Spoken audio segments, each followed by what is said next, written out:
Hello class 7। तो इस video में हम लोग डिस्कस करने वाले हैं क्लास 7 ज्योग्राफी के चैप्टर 2 को। और हमारे चैप्टर का नाम है इनसाइड आवर अर्थ। काफ़ी इंटरेस्टिंग चैप्टर है और काफ़ी छोटा चैप्टर है और इसके सारे कंसेप्ट्स को हम लोग समझेंगे। क्या क्या समझने वाले हैं तो पृथ्वी के अंदर के लेयर्स को समझने वाले हैं, रॉक और मिनरल्स क्या होते हैं, रॉक साइकिल क्या है, इन सारे पहलुओं को हम लोग इस चैप्टर में समझने वाले हैं और इस वीडियो में समझने वाले हैं। तो अगर चैनल पे नए हो तो चैनल पे वो 3 काम जरूर कर लो, लाइक शेयर सब्सक्राइब का, और अपने दोस्तों के साथ शेयर कर दो। आगे हम लोग क्या देखते हैं इनसाइड आवर अर्थ में, हम लोग ये देखते हैं कि हमारा जो पृथ्वी है, जो हमारा होमलैंड है, वो डायनेमिक प्लैनेट है। अब यहाँ पर ये डायनेमिक प्लैनेट वर्ड पे तुमको ध्यान देने की ज़रूरत है। डायनेमिक किसको कहते हैं? जो निरंतर बदलता रहता है, जिसमें चेंज आते रहता है। जैसे तुम कह सकते हो कि फैशन जो है वो भी डायनेमिक है। फैशन क्या है? डायनेमिक है। फैशन डायनेमिक क्यों है? क्योंकि आज देखते हो कि किसी डिज़ाइन का तुम कपड़ा पहन रहे हो, हेयर स्टाइल रख रहे हो, फिर कल को ये बदल जाता है।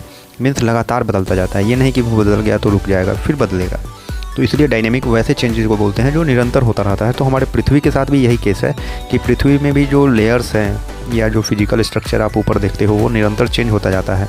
वोल्केनिक इरप्शंस होते रहते हैं, नए नए आइलैंड का फॉर्मेशन होता रहता है, जो पुराना लैंड मास है वो गैप होता है, सबमर्ज हो जाता है ओशन के अंदर, या अंदर भी तुम देखोगे तो वो चेंजेस चलते रहता है। तो इसीलिए कहा गया है कि अर्थ जो है हमारा होमलैंड वो डायनेमिक प्लैनेट है और कंस्टेंटली ये जो है चेंज होता रह रहा है। यहाँ पर इनसाइड एंड आउटसाइड, अंदर भी और बाहर भी चेंज होता हुआ दिखता है। तो हम लोग यहाँ पर क्या समझने वाले हैं? हम लोग यहाँ पर ये समझने वाले हैं कि what is the earth made up of, क्या चीज़ से हमारा पृथ्वी बना है, इंटीरियर में ये कैसा दिखता है, कैसा होता है, तो उसको हम लोग समझेंगे। तो कह रहा है इंटीरियर ऑफ द अर्थ जो टॉपिक है इसमें कह रहा है just like an onion earth is made up of several concentric layers. बहुत सारे कंसेंट्रिक लेयर से बना हुआ है। कंसेंट्रिक सर्कल तुम पढ़े होगे कि अगर ये सर्कल है, इसके ठीक ऊपर एक सर्कल है, फिर उसके ऊपर एक सर्कल है, तो ये कंसेंट्रिक सर्कल है। अर्थ में भी ऐसा ही लेयरिंग आप देखेंगे, स्ट्रक्चर देखेंगे, ठीक है। तो क्या कह रहा है? दी अपर मोस्ट लेयर जो है अर्थ सरफेस का, उसको हम लोग क्या बोलते हैं? क्रस्ट बोलते हैं। तो ये याद रखना है कि व्हाट इज क्रस्ट अगर पूछा जाए, क्वेश्चन अगर यहाँ से बनता है कि व्हाट इज क्रस्ट, तो तुम यही बोलोगे the uppermost layer over the earth surface is called crust. इसी को क्रस्ट बोलते हैं।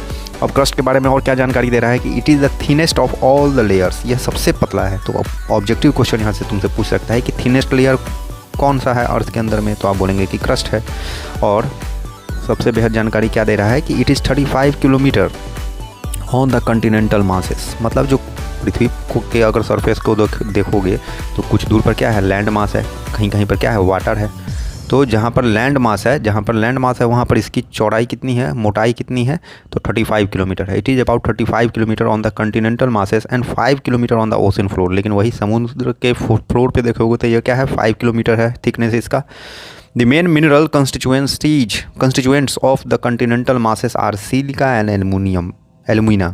मतलब कह रहा है कि ये क्या चीज़ से बना है? तो बहुत सारे चीज़ों से बना है, लेकिन जो मेजर कंस्टिट्यूएंट है वो क्या है? तो सियाल है। शॉर्टकट में तुम याद रख सकते हो सियाल। क्या याद रख सकते हो? सियाल। एसआई से क्या हो गया? एसआई से हो गया सिलिका। एसआई से क्या हो गया? सिलिका। और एल से क्या हो गया? एलुमिना। तो इन दोनों से मिलकर के ये बना है। कह रहा है the oceanic crust mainly consist of silica and magnesium. अब देखो बात क्या कह रहा है, सियाल की बात कह रहा है। तो सियाल कहाँ पर देखने को तुमको मिलता है? तो जो ये ज़मीन वाला भाग है यहाँ पर के क्रस्ट को तुम देखोगे तो ये तुमको सियाल से बना हुआ दिखेगा, मतलब तो सिलिका और एलुमिना से। लेकिन यहाँ वाले क्रस्ट को तुम देखोगे, ओसेनिक क्रस्ट जो समुद्र के नीचे है, यहाँ पर देख रहे हो डायग्राम में दिखा रहा है, इमेज में दिखा रहा है, ये सीमा से बना हुआ है। क्या चीज़ से बना हुआ है? सीमा। क्या चीज़ से बना हुआ है? सीमा। एसआई मतलब अगेन सिलिका और एम मतलब क्या हो गया? मैग्नीशियम। तो सिलिका और मैग्नीशियम से बना हुआ है। तो ये आपका बना हुआ है सीमा से और ये बना हुआ है सियाल से। तो समझ रहा है? कॉन्टिनेंटल मतलब क्या हुआ? जो ज़मीन पर है, भूभाग क्षेत्र पर है। और जो ओसेनिक फ्लोर पे है उसका क्या मतलब हुआ कि जो समुद्र के क्रस्ट, समुद्र तल के जो पानी वाला भाग है उसके नीचे के क्रस्ट को जब आप देखते हो वहाँ की बात कर रहा है। तो सियाल और सीमा याद रखना है। अब आगे हम लोग क्या देखते हैं? जस्ट बीनीथ द क्रस्ट, जो क्रस्ट है ठीक उसके नीचे क्या है? मेंटल है। क्या है? मेंटल है, जो एक्सटेंड करता है up to a depth of 2900 kilometre. मतलब एवरेज जो है 2900 किलोमीटर बिलो है ये, below the crust. The innermost layer is the core with radius of about 3500 kilometre. अब मतलब मेंटल तो हो गया, क्रस्ट हो गया, मेंटल हो गया और सबसे लास्ट में क्या होगा, सबसे अंदर में क्या होगा, कोर होगा। तो इनर मोस्ट लेयर क्या है, वो कोर है, जिसका रेडियस कितना है, 3500 किलोमीटर है। और यह जो है बना किससे हुआ है, निकेल और आयरन से बना हुआ है। क्या चीज़ से बना हुआ है, निकेल एंड आयरन। इसलिए इसका शॉर्टकट हम लोग क्या याद रखेंगे, निफे। क्या याद रखेंगे, निफे। Ni से निकेल और Fe से क्या हो जाएगा, फेरस हो जाएगा। ये दैट मीन्स आयरन। दिख रहा है the central core has very high temperature and pressure. जो सेंट्रल कोर है उसका टेम्परेचर और प्रेशर दोनों काफ़ी हाई होता है। तो यहाँ पर तुम देख लो, समझ जाओगे। सबसे ऊपर ये क्या हो गया, क्रस्ट हो गया। उसके बाद तुम क्या देख रहे हो, मेंटल देख रहे हो। और सबसे अंत में क्या है, ये कोर है। ये क्या है, कोर है, जहाँ का ये टेम्परेचर और प्रेशर काफ़ी हाई है।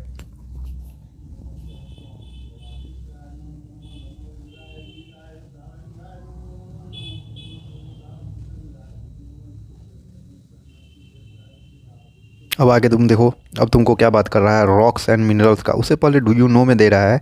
यहाँ पर तुम समझ लो कि the crust forms only 1% of the volume of the earth. मतलब टोटल जो वॉल्यूम है अर्थ का, उसका 1% ही केवल क्रस्ट है। 84% क्या है, मेंटल है। और 15% क्या है, कोर है। तो ये भी याद रख सकते हो तुम। और रेडियस तो बिल्कुल ही याद कर लेना कि पृथ्वी का रेडियस क्या है। रेडियस समझ रहे हो ना, अगर ये सर्कल है और सर्कल का ये सेंटर है, तो ये जो हो गया रेडियस हो गया। तो पृथ्वी का रेडियस कितना है, तो 6371 किलोमीटर है। 6371 किलोमीटर। तो यहाँ तक तो समझ में आ गया होगा। अब आगे हम लोग रॉक एंड मिनरल्स की बात करेंगे। तो कह रहा है अर्थ क्रस्ट जो है वो बना हुआ है वेरियस टाइप ऑफ रॉक्स से। रॉक्स का हिंदी क्या होता है, चट्टान होता है। मिनरल माने खनिज, जो तुम कह सकते हो। कह रहा है any natural mass of mineral matter that make up the earth crust is called rock. Rock क्या है, तो कह रहा है कि natural mass of mineral matter, मैंने मिनरल का एग्रीगेट फॉर्म है, जो क्या बनाता है, अर्थ के क्रस्ट को बनाता है। उसी को हम लोग क्या कहते हैं, रॉक कहते हैं। रॉक जो है डिफरेंट कलर का हो सकता है, साइज का हो सकता है, टेक्सचर का हो सकता है, मानी अलग अलग रंग, आकार, संरचना, है ना। लेकिन बेसिकली जो तुम देखोगे तो 3 प्रकार के रॉक्स होते हैं। तो पहला तुम इग्नियस रॉक बोलोगे, दूसरा सेडिमेंट्री बोलोगे, तीसरा मेटामॉर्फिक बोलोगे। अब हम लोग क्या देखते हैं कि जब मोल्टेन मैग्मा कूल्स करता है, मोल्टेन मैग्मा क्या है, जो एक तरह से कह सकते हो कि जो चट्टान काफ़ी हीट और प्रेशर के कारण क्या होता है, जो लिक्विड फॉर्म में कन्वर्ट हो जाता है, उसी को मोल्टेन मैग्मा कहते हैं। व्हेन मोल्टेन मैग्मा कूल्स, जब मोल्टेन मैग्मा ठंडा जाता है, इट बिकम्स सॉलिड, यह कठोर हो जाता है। Rocks thus form are called igneous rock. तब जो रॉक बनता है उसी को इग्नियस रॉक कहते हैं। तो इग्नियस रॉक क्या हुआ, मोल्टेन मैग्मा से बना हुआ है। मोल्टेन मैग्मा माने पिघला हुआ चट्टान है। कैसे पिघल जाता है, तो हाई टेम्परेचर और प्रेशर के कारण पिघल जाता है। ज़मीन के अंदर हाई टेम्परेचर और प्रेशर के कारण पिघल जाता है। और यही मोल्टेन मैग्मा जब ठंडाता है तो क्या बनता है, इग्नियस रॉक बनता है। अब इग्नियस रॉक को तुम 2 कैटेगरी में डिवाइड करते हो। पहला हो जाता है इंट्रूसिव और दूसरा क्या हो जाता है, एक्सट्रूसिव। पहला इंट्रूसिव, दूसरा एक्सट्रूसिव। ये 2 टाइप है इग्नियस रॉक का। इन मतलब ही होता है, इंट्रूसिव में इन लगा हुआ है, इन का मतलब ही होता है अंदर। मतलब अब इसको समझो कि अगर मान लो ये पृथ्वी का सतह है और इस सतह पर यहाँ से वॉल्केनिक इरप्शन निकल रहा है, वॉल्केनिक इरप्शन निकल रहा है।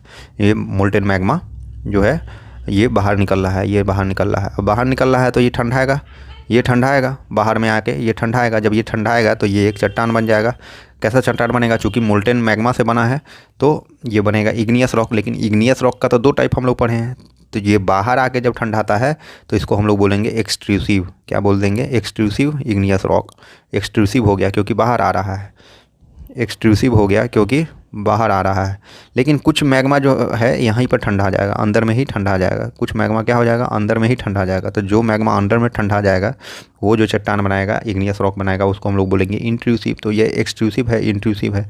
अब ध्यान देने का बात ये है कि जब ये बाहर आ रहा है मैग्मा, तो बाहर में एटमॉस्फेयर कुछ ठंडा है तो ये जल्दी ठंडा हो जाता है। और ये अंदर वाला जो है थोड़ा लेट से ठंडा होता है। तो एक्सट्रूसिव इग्नियस रॉक और इंट्रूसिव इग्नियस रॉक, समझ गए होगे। तो ये 2 टाइप है इग्नियस रॉक का। किसका, इग्नियस रॉक का। इतना ही हमको इसमें समझना है। आगे क्या तुम देखते हो, यहाँ पर कुछ एग्जांपल्स है जो तुमको समझ लेना चाहिए। कह रहा है क्या कि जो बाहर जो आ रहा है वो जल्दी कूल हो जा रहा है, रैपिडली कूल हो जा रहा है और सॉलिड बन जा रहा है। Rocks formed in such a way on the crust are called extrusive igneous rock. इसको एक्सट्रूसिव इग्नियस रॉक कहते हैं, जो बाहर आके ठंडा हो रहा है, जल्दी ठंडा हो जाता है। अब इसका स्ट्रक्चर कैसा होता है, तो they have a very fine grand structure, ये याद रख लेना है। अब इसका उदाहरण तुम क्या बोलोगे, बसाल्ट बोलोगे। The Deccan plateau is made up of basalt rock. अब हमारा जो डेक्कन प्लेट्यू है इंडिया का, वो किस चीज़ से बना हुआ है, बसाल्ट रॉक से बना हुआ है, जो कि एक्सट्रूसिव इग्नियस रॉक का उदाहरण है। लेकिन अब इंट्रूसिव के केस को देखते हैं तो इंट्रूसिव के केस में हम लोग देखे थे कि चूंकि वो तो ज़मीन के अंदर ही ठंडा रहा है ना, तो धीरे धीरे ठंडा होगा। किसके कंपेरिजन में? एक्सट्रूसिव के कंपेरिजन में। सॉलिड रॉक जो बनता है इग्नियस रॉक कहलाता है। Since they cool down slowly they form large grain, इनका ग्रेन लार्ज होता है, उसका ग्रेन फाइनर होता है। और granite is example of such a rock. तो इंट्रूसिव इग्नियस रॉक का उदाहरण आप क्या बोलेंगे? ग्रेनाइट बोलेंगे। ग्राइंडिंग स्टोन प्रिपेयर, इसका हम लोग पाउडर बनाते हैं। कह रहा है rocks roll down crack and hit each other and are broken down into simple fragments, these small particles are called sediments. अब ये रॉक्स, अभी तो इग्नियस रॉक बना, एक्सट्रूसिव किस प्रकार से बना, इंट्रूसिव किस प्रकार से बना, ये तो हम लोग समझ गए। अब क्या होता है, यही मान लो इग्नियस रॉक है, वो क्या होता है, रोल डाउन हो रहा है, रुक गया है ना, लुढ़क गया तो टूटा, छोटे छोटे कणों में कन्वर्ट हो गया। अब यही जो छोटे छोटे पार्टिकल में ये कन्वर्ट हो जाते हैं, उसी को हम लोग क्या बोलते हैं? सेडिमेंट्स बोलते हैं। अब ये सेडिमेंट्स जो है ना ट्रांसपोर्ट किए जाते हैं, मतलब कैरी किए जाते हैं, किसके द्वारा? विंड के द्वारा, वाटर के द्वारा, इन सबों के द्वारा। These loose sediments are composed and hardened to form layers. अब लेयर दर लेयर वो एक दूसरे के ऊपर में एक लेयर यहाँ पर बिछ गया, मान लो सेडिमेंट्स जो आया। सेडिमेंट क्या है? तो यही इग्नियस रॉक का छोटा छोटा कण है। फिर इसके ऊपर एक और लेयर बैठ गया, फिर इसके ऊपर एक और लेयर बैठ गया, फिर एक और लेयर बैठ गया। तो under extreme heat and pressure है ना, ये क्या होता है? कन्वर्ट हो जाता है। क्या चीज़ में कन्वर्ट हो जाता है? तो सेडिमेंट्री रॉक्स में कन्वर्ट हो जाता है। किस रॉक में कन्वर्ट हो जाता है? धीरे धीरे हार्ड हो गया और सेडिमेंट्री रॉक्स बन गया। For example sand stone is made up from grains of sand. Sand stone जो है वो क्या चीज़ से बना हुआ है? ग्रेन ऑफ सैंड से बना हुआ है। These rock may also contain fossil of plant and animal and other micro organism that once lived on them. अब मान लो ये लेयरिंग हो रहा है, पानी के अंदर हो रहा है, कहीं भी हो रहा है, इसके ऊपर एक और लेयरिंग हो रहा है, तो यहाँ पर जो जीव जंतु है इसमें दब गया, प्लांट वगैरह है ये भी दब गया मान लो इसके अंदर, तो क्या होता है? इस आपको सेडिमेंट्री रॉक में फॉसिल्स देखने को मिलता है। सेडिमेंट्री रॉक में फॉसिल्स देखने को मिलता है। फॉसिल्स, सेडिमेंट्री रॉक में आपको फॉसिल्स देखने को मिलता है। ये फॉसिल्स क्या है? ये फॉसिल्स अवशेष है। क्या है? अवशेष, माने बचा हुआ अंश है, बचा हुआ पार्ट है। किसका बचा हुआ पार्ट है? तो प्लांट और एनिमल्स का बचा हुआ पार्ट होता है, इसी को फॉसिल्स बोलते हैं, जो कभी इस पे रहे होंगे। तो सेडिमेंट्री रॉक से आपसे एमसीक्यू में पूछेगा कि किस रॉक से आपको फॉसिल्स मिलते हैं, तो सेडिमेंट्री रॉक से फॉसिल्स मिलते हैं। आगे कह रहा है igneous and sedimentary rock can change into metamorphic rocks. अब इग्नियस के फॉर्मेशन को आप देख लीजिए, सेडिमेंट्री के फॉर्मेशन को देख लीजिए, यही दोनों बदल जाते हैं मेटामॉर्फिक रॉक में। कब बदल जाते हैं? जब इन पर हीट और प्रेशर अप्लाई होता है और ये चेंज हो जाते हैं मेटामॉर्फिक रॉक में। अब उदाहरण के लिए दिया है कि क्ले जो है चेंज हो जाता है स्लेट में, लाइम स्टोन चेंज हो जाता है मार्बल में। तो ये लिस्ट आपको बना लेना है, याद कर लेना है। रॉक्स कह रहा है बहुत ही यूजफुल है हमारे लिए। The hard rocks are use for making road, house, building. अब रॉक का इस्तेमाल, जो हार्ड रॉक, कठोर रॉक है, उसका इस्तेमाल हम लोग सड़कों को, मकानों को, बिल्डिंग्स को बनाने में करते हैं। Use stones in many games, बहुत सारे खेल भी तुम खेलते हो इसकी मदद से। तो ये सब है, कुछ खेल का नाम दिया हुआ है यहाँ पर, इस खेल के नाम को तुम पढ़ लोगे। 7 स्टोन पिट्टू वगैरह, बम्पिटो वगैरह, ये सब होता है, हम लोग खेलते हैं। तो ये चीज़ बता रहा है यहाँ पर। आगे आप देखिए, you will surprise to know that one type of rock changes to another type under certain condition in a cyclic manner. मतलब एक रॉक से दूसरा रॉक बन रहा है, देख रहे हैं ना आप। इग्नियस को देखें हैं, इग्नियस से बना ये सेडिमेंट्री, सेडिमेंट्री से बना मेटामॉर्फिक, अगेन ये बन जाएगा इग्नियस में। तो इस प्रकार से एक साइकिल चल रहा है। This process of transformation of the rock from one another is called rock cycle. काफ़ी इंपॉर्टेंट है ये पॉइंट, याद रखना है। क्वेश्चन पूछता है कि वह प्रक्रिया जिसके द्वारा एक रॉक ट्रांसफॉर्म होकर के दूसरा रॉक बन जा रहा है और फिर दूसरा से पहला बन जा रहा है, तो इसी साइकिल को, इसी चैन को हम लोग क्या बोलते हैं? रॉक साइकिल बन रहे हैं, बोलते हैं। अब यहाँ पर इसी रॉक साइकिल को एक्सप्लेन किया गया है, जिसको आप देखेंगे। कह रहा है when the solid molten magma cools, जब मोल्टेन मैग्मा कूल होता है तो इग्नियस रॉक बनता है। कूल होकर के जब जमता है तो इग्नियस रॉक बनता है। यह इग्नियस रॉक जब छोटे छोटे कणों में टूटता है और ट्रांसपोर्ट किया जाता है विंड के द्वारा, वाटर के द्वारा, और यह डिपॉजिट होता है, जमा होते जाता है धीरे धीरे, तो क्या बन जाता है? सेडिमेंट्री रॉक बन जाता है। अब जब सेडिमेंट्री और इग्नियस रॉक क्या होता है, जब ज़्यादा हीट और प्रेशर के अंडर में जाता है तो ये चेंज होकर के मेटामॉर्फिक रॉक बन जाता है। अब the metamorphic rocks which are still under great heat and pressure melt down to form molten magma. और जो मेटामॉर्फिक रॉक ज़्यादा हीट और प्रेशर में चला जाता है वो पिघल जाता है और पिघल के मैग्मा बन जाता है। अब मैग्मा बन के कूल और सॉलिडिफाई हुआ तो इग्नियस रॉक बन गया। तो ये आप देख रहे हैं, यही साइकिल है। कहाँ साइकिल है? तो देखिए, मैग्मा है, मैग्मा से बना इग्नियस रॉक। जब मैग्मा निकल जाता है, इग्नियस रॉक टूट के क्या बना? सेडिमेंट बना, सेडिमेंट से बना सेडिमेंट्री रॉक। अब ये सेडिमेंट्री रॉक जब हीट और प्रेशर में गया तो बन गया मेटामॉर्फिक रॉक।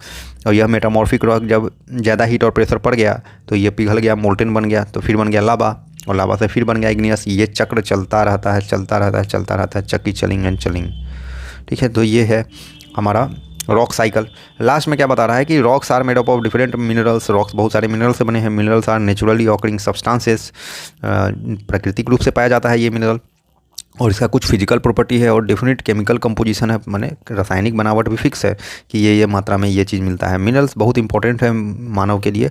सम कुछ मिनरल्स यूज किए जाते हैं फ्यूल के रूप में, जैसे कि कोयल, नेचुरल गैस, पेट्रोलियम, ये सब हुआ। They are also use in industries, industry में भी यूज किए जाते हैं। आयरन, एलुमिनियम, यूरेनियम, ये सब तो ये रॉक और मिनरल काफ़ी इंपॉर्टेंट है हमारे ह्यूमन के लिए। यही था ये पूरा चैप्टर जो हम लोग पढ़े हैं अभी। और चैनल को ज़रूर सब्सक्राइब कर लो, वीडियो को लाइक करो, शेयर करो। Thank you.